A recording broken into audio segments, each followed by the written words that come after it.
70મા national film એવોર્ડ્સમાં Gujarati film Kutch Express છવાઈ. વિરલ શાહ દિગ્દર્શિત અને પાર્થિવ ગોહિલ તેમજ માનસી પારેખ દ્વારા નિર્માણ પામેલી કચ્છ એક્સપ્રેસ ફિલ્મને 3 એવોર્ડ મળ્યા. ગુજરાતી અભિનેત્રી માનસી પારેખને શ્રેષ્ઠ અભિનેત્રીનો પુરસ્કાર, જ્યારે best feature film promoting national social values તેમજ બેસ્ટ કોસ્ચ્યુમ ડિઝાઇનર માટેનો એવોર્ડ મળ્યો.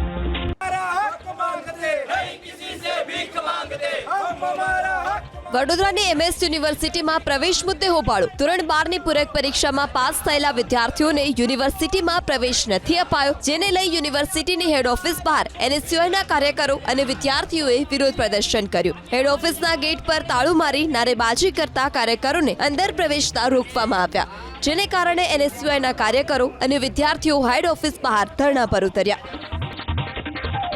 બનાસકાંઠા અને સાબરકાંઠા. ઉત્તર ગુજરાતના આ બંને જિલ્લાઓમાં વરસશે ભારે વરસાદ. હવામાન વિભાગે કરી છે આ આગાહી. હવામાન વિભાગના અનુસાર આજે ઉત્તર પશ્ચિમ રાજસ્થાનમાં સક્રિય થઈ છે સાયક્લોનિક સર્ક્યુલેશન સિસ્ટમ, જેને લઈ આજે બનાસકાંઠા અને સાબરકાંઠા જિલ્લામાં ભારે વરસાદ વરસશે. ગુજરાતમાં અત્યાર સુધી સિઝનનો 73% વરસાદ વરસી ચૂક્યો છે.